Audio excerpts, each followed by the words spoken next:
마태복음 13장 31절로 33절 말씀 대독합니다. 또 비유를 들어 이르시되 천국은 마치 사람이 자기 밭에 갖다 심은 겨자씨 한 알 같으니 이는 모든 씨보다 작은 것이로되 자란 후에는 풀보다 커서 나무가 되매 공중의 새들이 와서 그 가지에 깃들이느니라. 또 비유로 말씀하시되 천국은 마치 여자가 가루 서말 속에 갖다 넣어 전부 부풀게 한 누룩과 같으니라. 아멘. 아멘.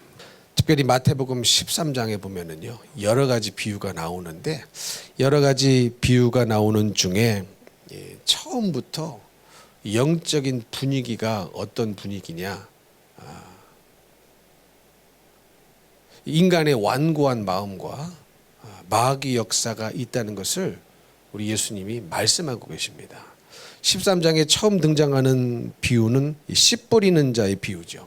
씨 뿌리는 자의 비유인데, 네 가지 밭이 있지 않습니까? 네 가지 밭이 있는데, 뭐 결론적으로 말하면 열매 맺는 밭은 좋은 밭 하나밖에 없어요. 좋은 밭 하나밖에 없습니다. 확률로 치면 25%. 길가밭이 됐든 돌짝밭이 됐든 가시밭이 됐든 결국은 뭡니까? 열매는 없다는 거예요. 그러니까 인간의 완고한 마음, 마귀 역사가 있다는 것이죠. 특별히 길가에 떨어진 그 씨앗은 새들이 와서 낚아채 가버린답니다. 여기서 새는 누굽니까? 마귀죠.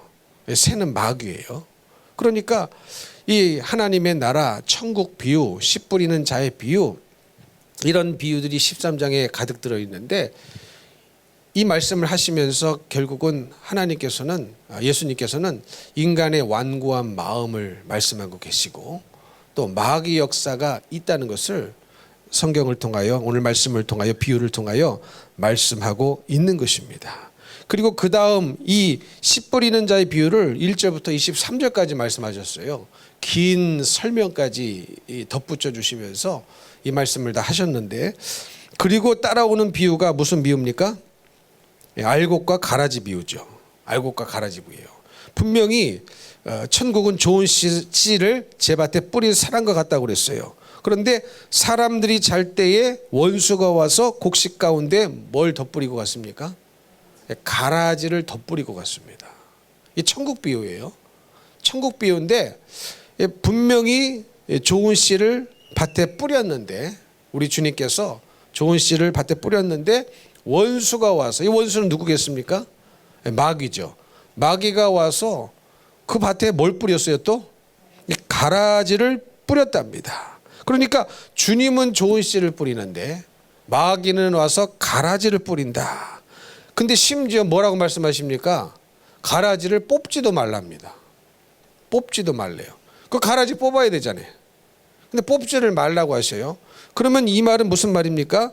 세상 끝날이 됐을 때에, 추수 때가 됐을 때에 천사들이 와서 이제 추수를 하는데, 그때가 될 때까지 여기에 이 같은 밭에는 알곡도 자라고 가라지도 열심히 같이 자라고 있다는 겁니다. 이해가 되시죠? 그러니까 알곡만 있는 게 아니에요. 가라지도 같이 자라고 있답니다. 왜? 주님이 뽑지 말라고 그랬어요. 왜? 뽑으면 어떻게 될까? 알곡도 뽑힐까 염려가 된다. 그러면 그 말은 뭡니까? 그 밭에서 계속 알곡도 자라고 가라지도 자라고 있다는 거예요. 그러면 그 밭을 교회라고 생각한다면, 교회 안에는 알곡도 자라지만 가라지도 같이 자라고 있어요. 그래서 교회가 겉으로 보면은 커 보여요. 사람이 많으니까 커 보이는데, 이 사람들이 다 알곡이 아니고 그 중에는 원수가 심은 뭣도 있다는 겁니까? 가라지도 있다는 거예요. 그러다 보니까 알곡도 있죠, 가라지도 있죠. 그러니까 이렇게 모여 있는데 어떤 사람은 알곡이고 어떤 사람은 가라지인데 섞여서 같이 신앙생활이라는 것을 하고 있으니까, 전부 다 한 교회에서, 한 교회 나와서 등록해서 한 교회에서 신앙생활을 하고 있으니까 전체가 다 교회처럼 보이면서 커 보인다는 거죠. 그러나 실상은 그 중에 뭣도 있어요? 가라지도 있습니다. 뽑지 말라고 하셨으니 그 속에 뭣도 있다는 겁니까? 가라지가 같이 자라고 있기 때문에 겉으로 보면은 이게 교회가 커 보이는 겁니다. 무슨 말씀인지 이해가 되십니까? 그래서 사탄은요, 처음에 하나님의 말씀이 인간의 심령에 새겨지지 못하도록 첫 번째 단계는 그 말씀을 낚아채버려요. 그게 길가와 같은 밭이죠. 말씀이 사람의 심령 속에 떨어질 때에 이 뿌리를 박지 못하도록 금방 말씀을 채가버리는 겁니다. 그래서 새로 표현했습니다. 이 새는 마귀예요. 그래서 금방 채가버려요. 그러나 이것이 실패하면 마귀는 다음 단계로 넘어가는데, 다음 단계는 뭡니까? 끊임없이 가짜를 만들어내요. 가짜를 만들어내요. 처음에는 말씀이 뿌려지자마자 말씀이 우리 심령 속에 심겨지지 못하도록 낚아채 가는데, 그 다음에는 이것이 실패하면, 잘 안 되면 어떤 방법을 쓰느냐, 끊임없이 교회 안에 가짜를 만들어냅니다. 그래서 교회 안에도 가짜 성도 있어요. 가짜 진리 있습니다. 거짓 진리 있어요. 왜? 거짓 교사가 있으니까. 이해가 되십니까? 진짜 성도도 있지만, 주님은 진짜 성도를 심지만 마귀는 가짜 성도를 심고, 주님은 진짜 천국 복음을 전하셨지만 마귀는 가짜 진리, 가짜 복음을 전합니다. 그래서 교회 안에는 뭡니까?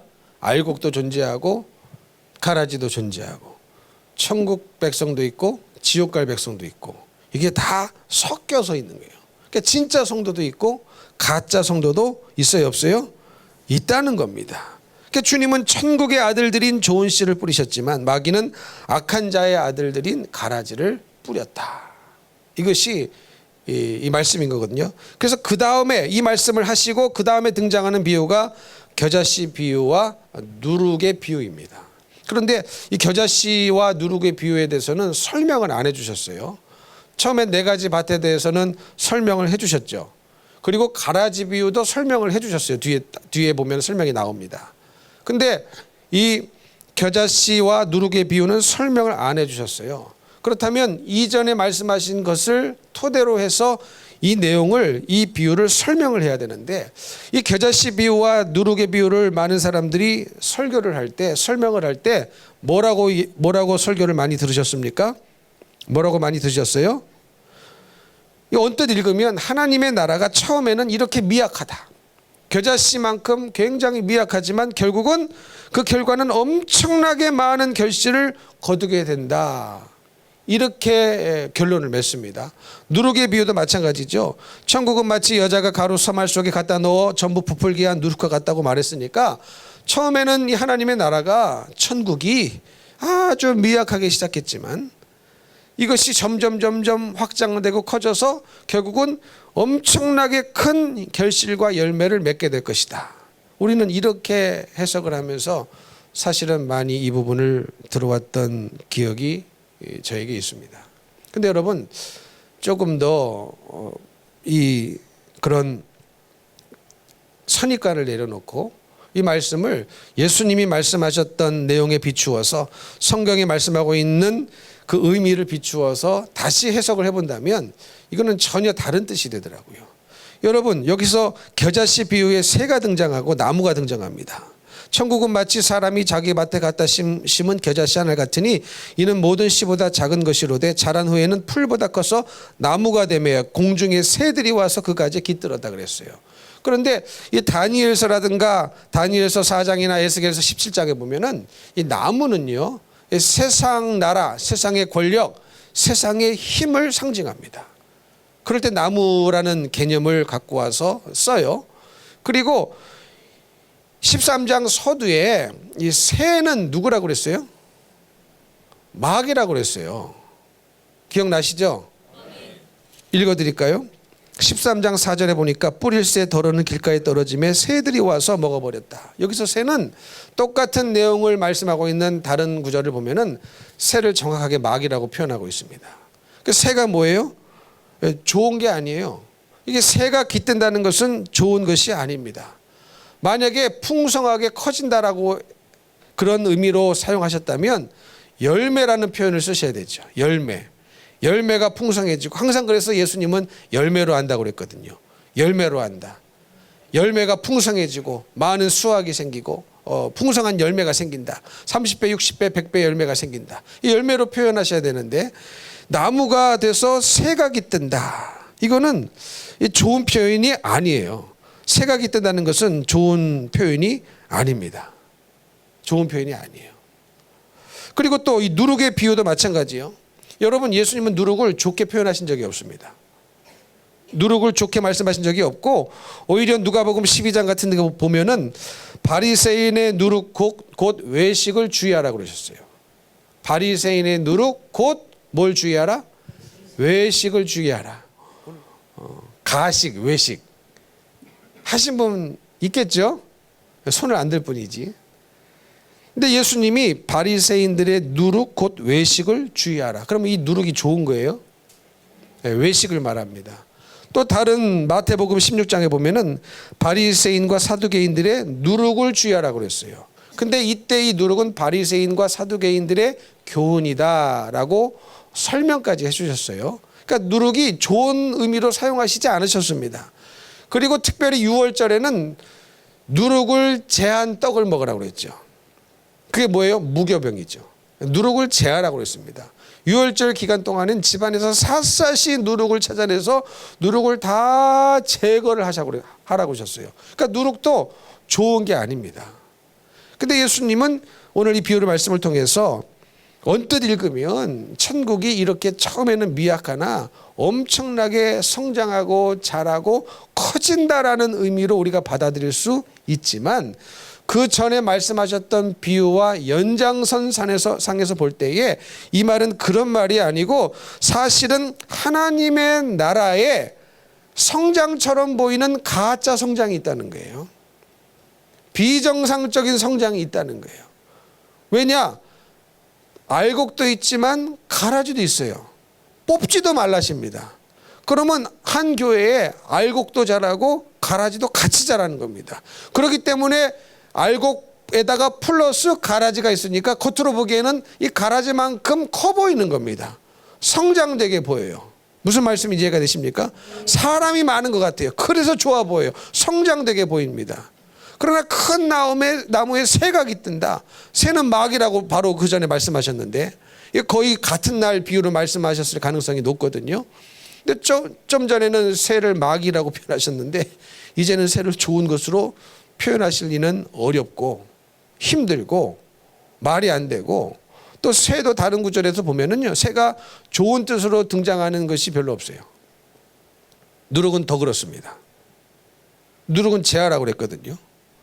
누룩을 조심하라고 그랬거든요.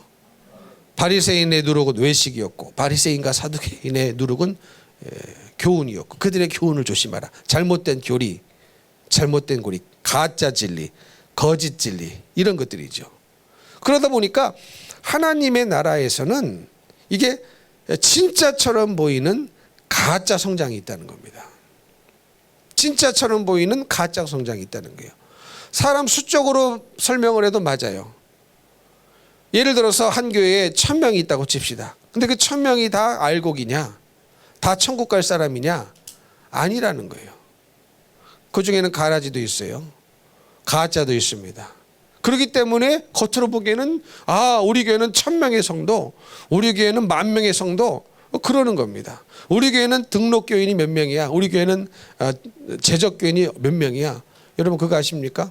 한국교회 재적 성도를 다 합하면요, 우리나라 인구 숫자보다 많다는 거, 교인 총수보다 많다는 거 아십니까? 그게 다 뭡니까? 다 부풀려서 그래요. 부풀려서 그래요. 제가 부사역자로 사역할 때도요, 어느 교회에서 부사역자로 사역할 때 이제 교회 요람이 있지 않습니까? 요람에 명단이 싹 나와요. 명단이 싹 나오는데 그 명단을 보고 실제 출석을 보고 명단을 보고 출석을 보도 안 맞아요. 뭐 이만저만 차이 나는 게 아닙니다. 조금 차이 나는 게 아니라 이만저만 차이 나는 게 아니에요.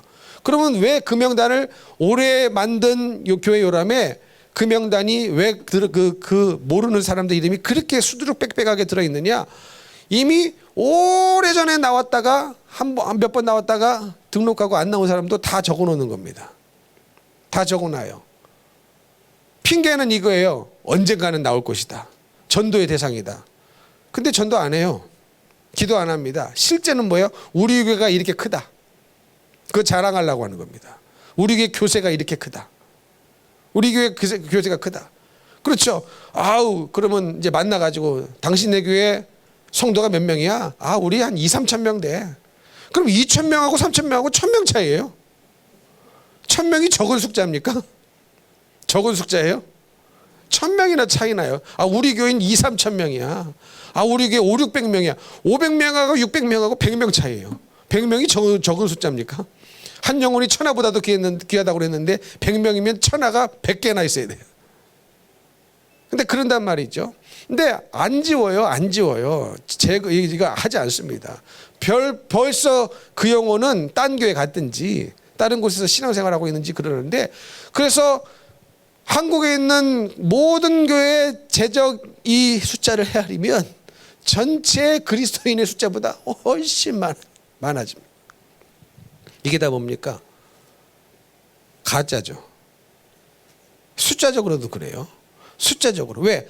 알곡도 있지만, 하나님의 아들들인 주님이 심으신 알곡도 있지만, 마귀가 심은, 원수자가 심은 가라지도 있는데 뽑지를 말라고 하십니다. 여러분, 이거 사실은 이 살떨리는 말씀이죠. 사실은 이게 무서운 말씀이에요. 그러니까 이 말을 정확하게 오늘날 교회에 적용하자면 이게 무슨 말이 되겠습니까? 이 중에 계신 누군가는 가짜 진리를 붙잡고 살아가는 가짜일 수도, 가짜 성도일 수도 있다는 겁니다. 그러나 겉으로 보기에는 진짜처럼 보이는 거죠.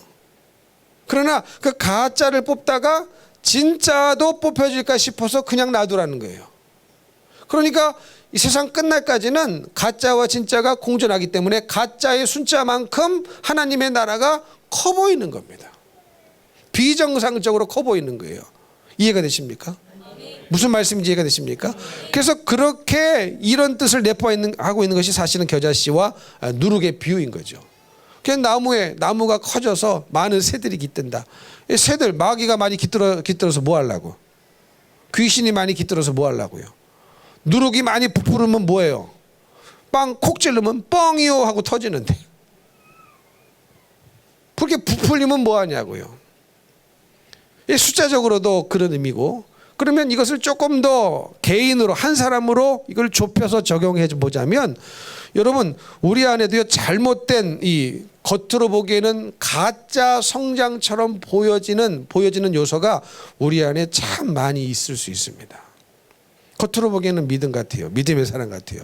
그러나 그 속내를 들여다보면은 믿음이 아닌 것들이 너무 많고, 오히려 겉으로 보여지는 믿음의 사람으로 보여지는 것보다 비교할 수 없을 정도로 불신과 원망과 가라지 같은 생각으로, 불신의 생각으로, 믿음 없는 생각으로 가득 찬 사람들이 많다는 겁니다.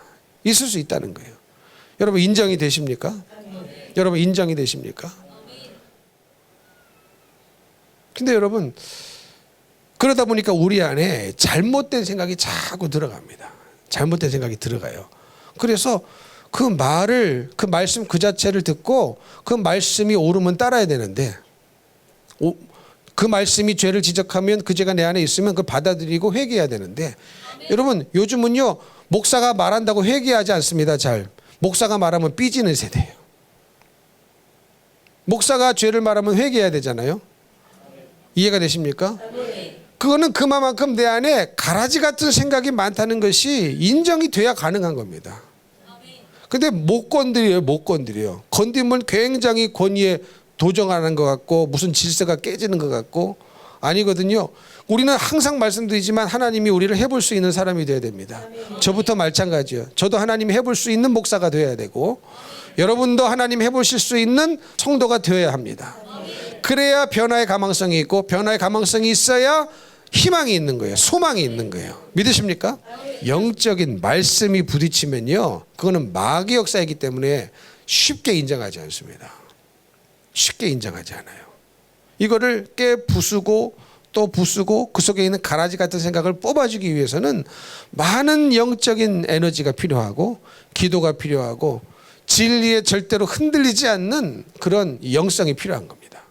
그래서 눈물로 기도하고 회개도 하고, 그러면 또 그때 또 똑같은 실수를 안 하느냐, 또 하게 또 해요.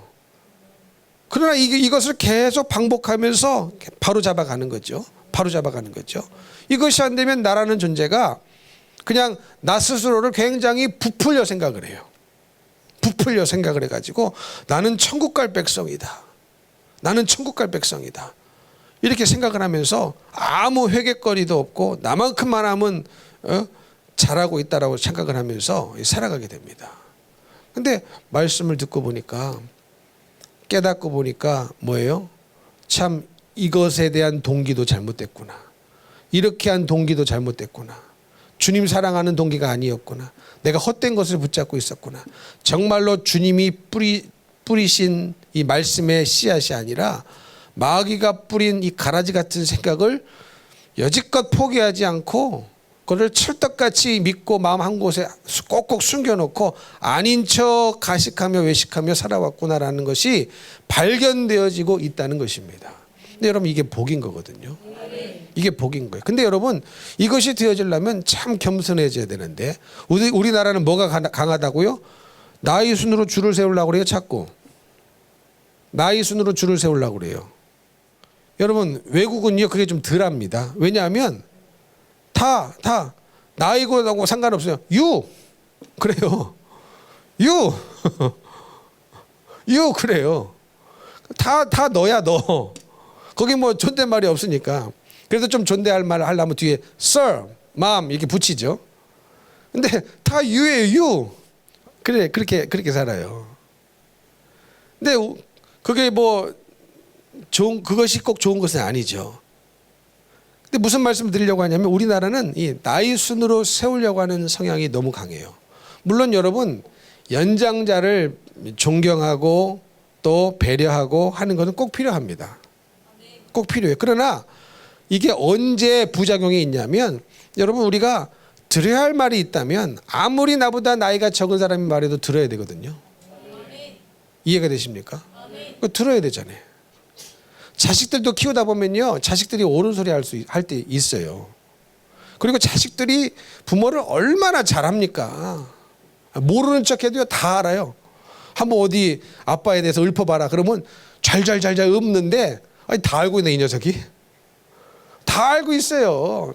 그러면 자식들이라 할지라도 그 옳은 소리를 하면 들을 수 있는 귀가 있어야 되고 자식들도 부모가 옳은 말을 해주면 들을 수 있는 귀가 서로 간에 있어야 되는데 우리나라는 일단은 나이가 먹었는데 나이 어린 사람들에게 뭘 들으면 그게 목사고 전도사고 뭐고 소용없어요. 일단 기분부터 나빠져 버려요.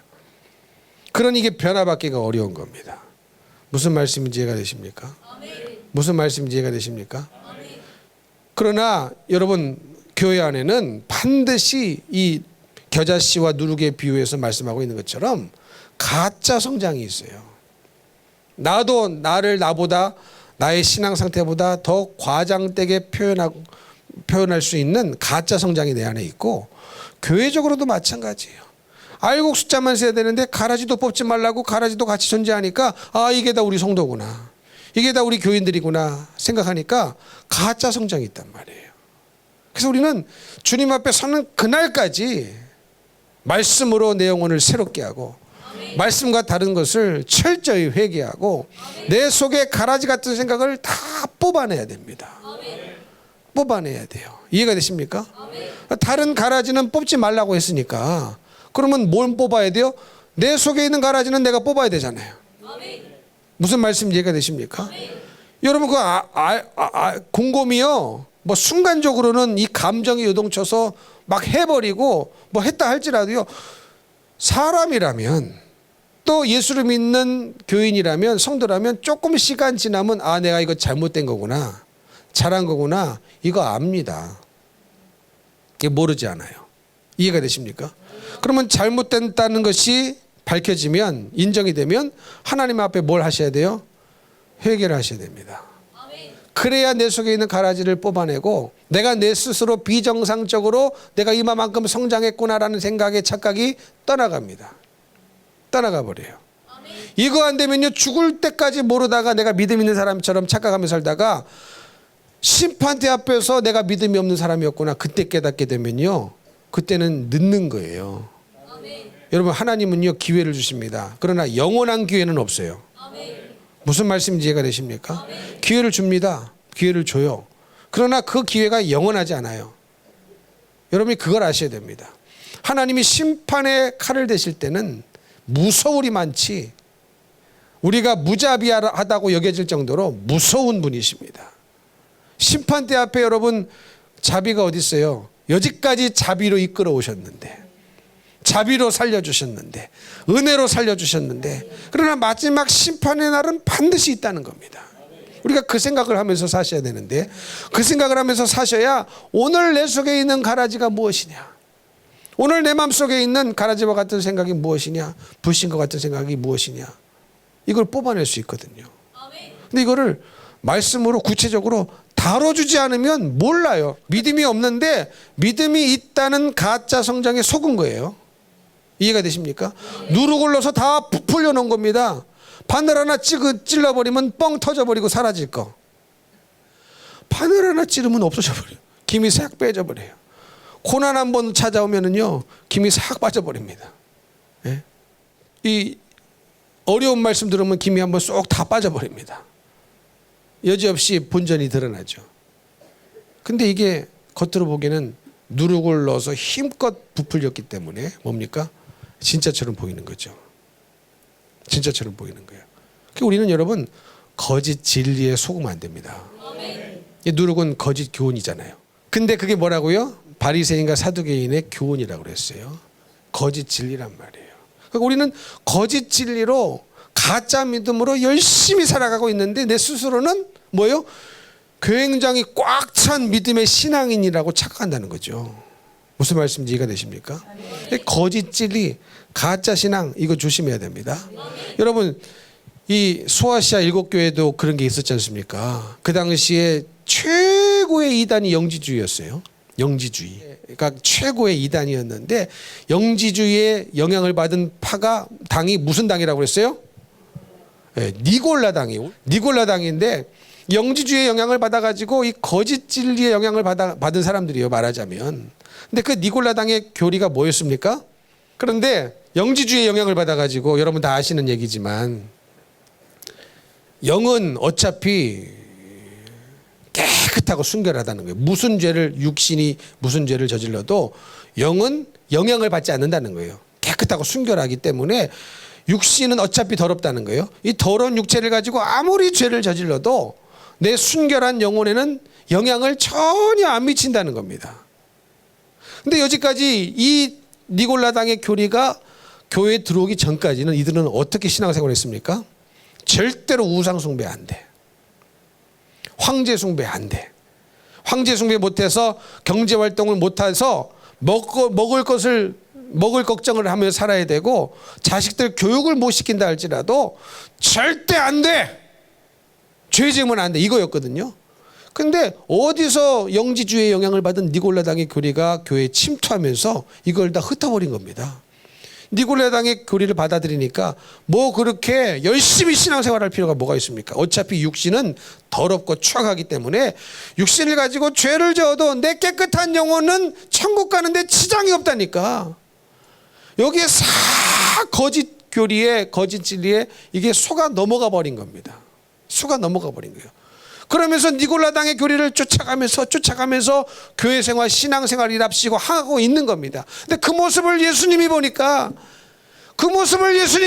이게요, 다 지옥 가게 생겼는데 이게 참담한 거죠. 그러니까 내가 니골라당의 행위를 미워한다. 니골라당의 행위를 미워한다. 이들이 죽더라도 황제 숭배하면 안 되고 우상 숭배하면 안 되고 죽음이 찾아온다 할지라도 예수를 믿어야 되는데, 타협이 없어야 되는데 니골라당의 교리가 들어와 가지고 전부 다 타협하게 만들어 버린 겁니다. 근데 예수님이 내가 니골라당의 행위를 미워한다. 이들은 거짓 진리에 속아 가지고 자기들은요 빵빵한 신앙인처럼 보이는 거죠. 그러나 속빈 강정입니다. 바늘 찌르면 사라질 사람들. 왜? 거짓 진리에 속아서 거짓으로 성장하고 있다고 착각하고 있었기 때문에 다 죽으면 어디 갑니까? 지옥에 가는 거예요. 지옥에 가는 겁니다. 무슨 말씀인지 이해가 되십니까? 죄는 이겨야 되고 실수로 지었다면 회개해야 되고, 아멘이십니까? 그 죄를 회개하고 이겨야 되는데, 이기고 회개해야 되는데 죄를 뭐 마음껏 지을 수 있는 길을 열어놔줬잖아요. 여러분, 이런 것이 현재 한국 교회는 없는 줄 아십니까? 여러분, 교회마다 보십시오. 회개를 외치는 교회가 얼마나 됩니까? 별로 없어요. 죄 알려주지 못합니다. 왜? 덤비니까. 덤벼버려요. 그러면서 왜 강단에서 죄를 지적하냐고 따집니다. 그러면 강단에서 죄를 지적하고 강단에서 죄를 알려주지, 직장 사장님이 죄 알려주겠어요? 예? 그러겠어요? 누가 죄를 알려주냐고. 누가? 목사가 알려줘야지. 여러분의 남편이 여러분을 해볼 수 있습니까? 여러분의 아내가 여러분을 해볼 수가 있습니까? 여러분의 자식이 여러분을 해봅니까? 여러분의 부모가 여러분을 해봅니까? 누가 누구를 해봐요? 해볼 수 있는 사람이 돼야 돼. 주님의 말씀으로 해볼 수 있는 사람이 되는 게 복인 거야. 아멘이십니까? 근데 누가 해봐요? 누가? 아무도 못 해봐요. 그러니까 교회가 다 칭찬 일색이에요. 칭찬해줘야 된다고. 누가 칭찬하지 말래서 잘한 일은 칭찬해야죠. 근데 칭찬할 게 없는데 칭찬을 쥐어짜서 해줘야 되네. 그래, 오르고 달래고 이렇게 가야 되는 거예요. 죄는 건들지도 못하고 말도 못하고 죄 말하면 삐지고 안 나오고 울그락불그락하고 이런 세상이 돼버렸어요. 누가 이게 마귀 역사인데, 이거를 성장이라고 생각하는 겁니다. 은혜라고 생각하는 거예요. 무슨 말씀 이해가 되십니까? 여러분, 정말 은혜가 있으면 죄를 회개하고 주님 뜻에 생명을 걸고 어떤 손해를 본다 할지라도 그 길을 묵묵히 믿음으로 걸어가게 만드는 것이 하나님의 은혜죠. 그래서 사도 바울이 뭐라고 고백했습니까? 내가 받은 은혜가 너무 커서 어떤 사도들보다 더욱더 열심히 수고했다고 그랬어요. 은혜가 크기 때문에, 받은 은혜가 크기 때문에 누구보다도 수고했다고, 어떤 사도들보다 수고했다고 그랬지, 내가 놀고 먹었다고, 내가 죄와 타협했다고 그렇게 말하지 않았습니다. 그게 받은 은혜가 있다는 증거인 거예요. 그 은혜가 진짜라는 겁니다. 근데 요즘요, 오늘날 교회가요, 다 거짓 교리, 거짓 말씀, 이게 속아 넘어가지고 다 어떻게 해줘야 됩니까? 괜찮습니다. 그래도 주님을 사랑하십니다. 이거는 여러분, 반쪽짜리 교리도 안 돼요. 여러분, 주님이 사랑하시는 거 몰랐어? 하나님이 우리를 사랑하시는 거 몰랐어요? 하나님이 세상을 이처럼 사랑하사 독생자를 주셨으니 누구든지 예수 믿으면 멸망하지 않고 영생을 얻으리로다. 요한복음 3장 16절 다 아시죠? 근데 여러분, 하나님이 나를 사랑하는 거 그거 두말할 필요 없어요. 세 마디 하면 입 아파. 근데 문제는 뭐예요? 내가 주님을 안 사랑한다는 게 문제 아닙니까? 왜 그거를 말해주지 않냐는 거예요. 왜 당신이 주님을 사랑하지 않고 물질을 사랑하고 있다는 것을 말해주지 않냐는 거예요. 지금 겉으로 포장해놨지만 포장지를 다 뜯어보면은 아주 흉물스러운 뼈다귀만 남아있다는 것을 왜 알려주지 않냐는 거죠. 왜 건들지 않냐는 거예요. 건들지 않으면 모르는 겁니다. 여러분, 여러분이 자신을 아는 것 같습니까?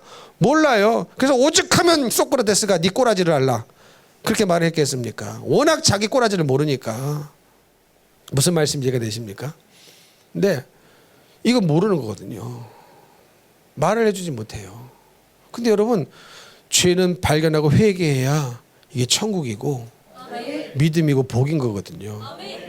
그게 복인 거예요. 그래서 우리 성도들의 마음은 항상 하나님의 말씀을 아멘으로 화답할 준비를 하고 계셔야 됩니다. 근데 여러분, 우리 다 경험해 봤잖아요. 저도 그렇습니다. 저도요, 자녀들이 뭐 이러쿵저러쿵 아빠는 이래요 저렇게 그러면 처음에는 이게 열받아. 솔직히 말해서 속에 있는 열이 이렇게 쏙 올라와. 근데요, 이게 곰곰이 듣고 있으면은 맞아.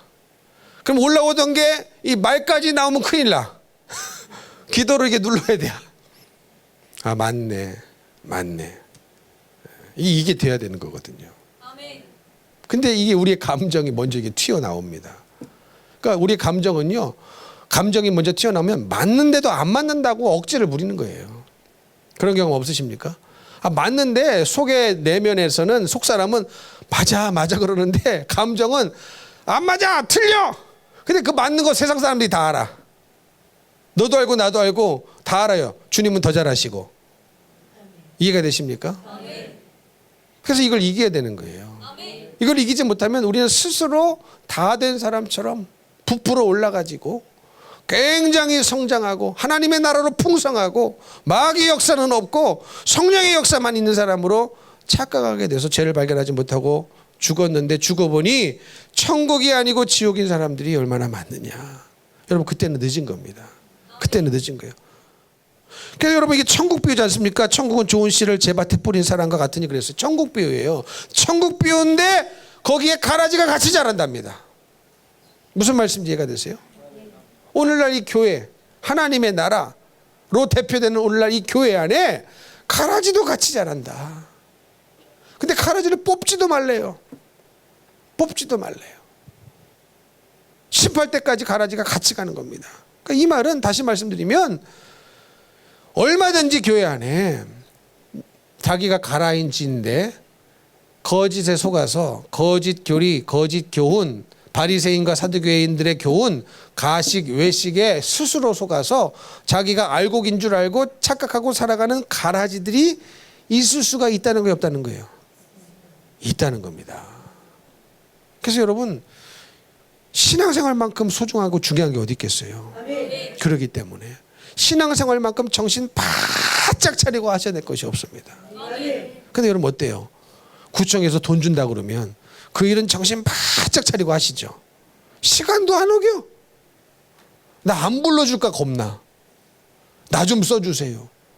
근데 여러분 예배 시간에는 더 정신을 바짝 차리시고 한 말씀이 이 땅에 떨어질세라 이거를 떨어지지 않도록 바로 받아 잡수셔야 되거든요. 그런 마음에 간절한 사모함이 있어야 됩니다. 왜요? 가라지가 가라지인 줄 알았다면 알곡이 될게요. 가라지가 가라지인 줄은 모르는 겁니다. 제가 필리핀에 살아봐서 알아요. 여러분도 시골에 사셔본 분들 아시죠? 잡초는요 어떻게 잘 자라는지 몰라요. 뽑아도 잘 자라. 자라지 말라고 자갈밭으로 덮어놔도 어디서 뚫고 나와가지고 다 자라요.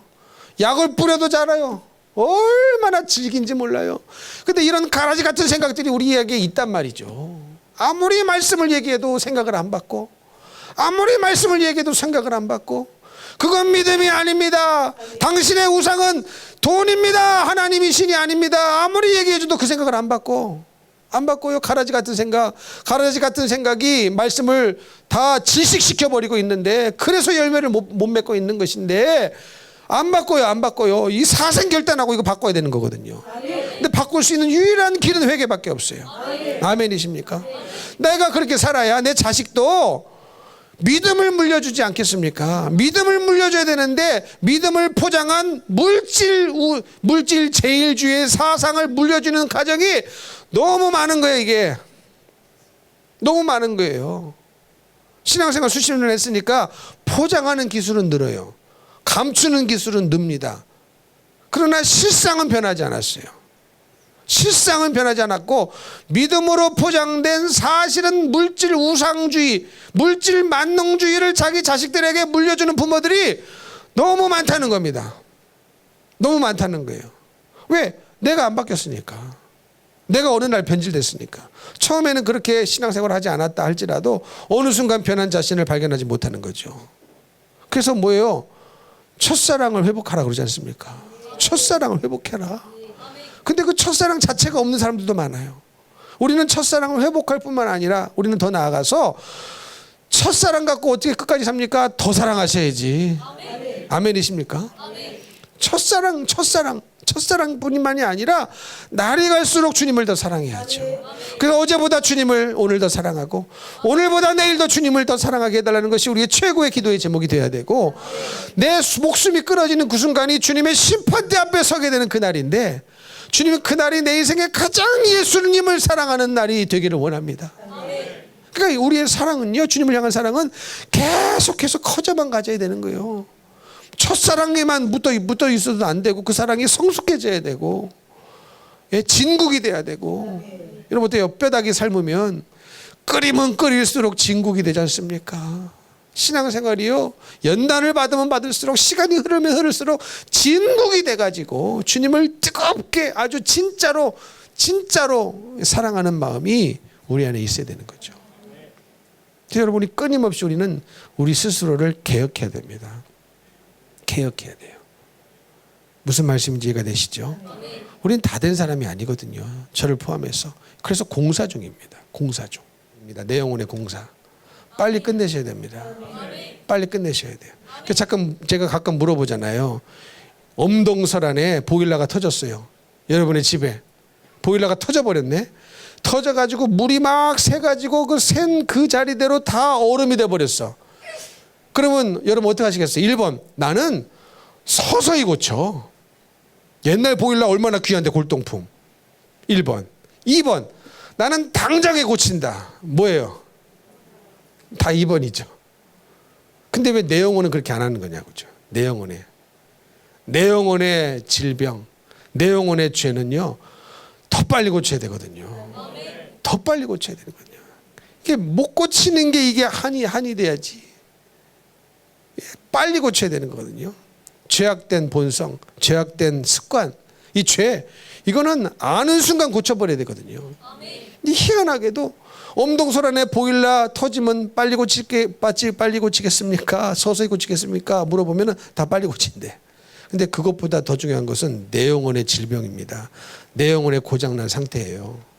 그거는 빨리 고쳐야 돼요. 음란의 죄가 있다. 그걸 왜 서서히 고치냐고. 도둑질의 죄가 있다. 왜 서서히 고치냐고요. 이해가 되십니까? 삐짐의 죄가 있다. 그걸 왜 서서히 고치냐고요. 왜 죽을 때까지 삐지려고 그래. 삐지는 사람은 쓸데가 없다니까. 여러분, 우리의 영혼의 고장남은 빨리 고쳐야 됩니다. 우리의 가라지는 빨리 뽑으셔야 됩니다. 그거 누가 못 뽑아줘요. 내가 할 수 없으니 기도하는 것이고, 기도할 때 내가 할 수 없으니 예수의 이름으로 그렇게 만드는 귀신을 몰아내라는 겁니다. 그 다 귀신 마귀 역사거든요. 여러분 믿으십니까? 그게 성령의 역사겠어요? 한번 생각해 보세요. 가라지를 뿌려서 그것이 믿음인 것처럼 버리지 못하고 죄악 가운데 살아가게 만드는 것이 성령의 역사겠습니까? 마귀의 역사겠습니까? 마귀 귀신 역사거든요. 그래서 기도할 때마다 나사렛 예수 이름으로 명하노니 이 가라지 같은 생각은 떠나갈지어다. 내 이름에는 능력이 없어요. 예수 이름에 능력이 있기 때문에 예수 이름을 사용하라는 겁니다. 나는 못하니까 고재욱의 이름으로가 아니고 자신의 이름이 아니고 나사렛 예수 이름으로 명하노니 이 가라지 같은 삐짐의 마귀 역사에 떠나갈지어다. 진리를 받아들이지 못하고 화만 내고 도망가게 만드는 이 마귀 역사에 떠나갈지어다. 이 감정이 상해가지고 해를 넘기게 만드는 이 마귀 역사에 떠나갈지어다. 해가 지도록 분을 품고 있지 말라고 그랬는데 분을 기어이 품고 풀지 못하게 만들어서 가라지를 계속 뿌림을 당하게 만드는 마귀 역사에 떠나갈지어다. 이거 하셔야 됩니다. 그러면 떠나가요, 여러분. 떠나갑니다. 죄는 생각에서부터 찾아 들어오거든요. 행동으로 옮겨지기 전에 생각에서부터 찾아 들어오기 때문에 이 생각의 역사는 마귀 역사에 나서는 예수 이름으로 명하노니 떠나갈지어다. 그러면 떠나가는 겁니다. 그래서 빨리 주님이 우리에게 생명 주셨을 때에, 기회 주셨을 때에 가라지를 다 뽑아내시고, 가라지와 같은 생각들, 불신의 생각들, 거짓 교리, 거짓 교훈, 거짓 진리 다 뽑아내셔서 내가 여지껏 착각하며 거짓으로 다 부풀어져 있던 건데 빵빵하니까 이게 내 모습인 거라, 알찬 내 모습인 줄 알았지만 아니었구나. 헛된 것이었구나. 가짜였구나. 거짓이었구나. 이것을 깨달아서 오늘부로 가짜를 정리하시고 진짜 믿음에, 진짜 영적으로 성장하게 되시기를 예수님 이름으로 축복합니다. 축복합니다.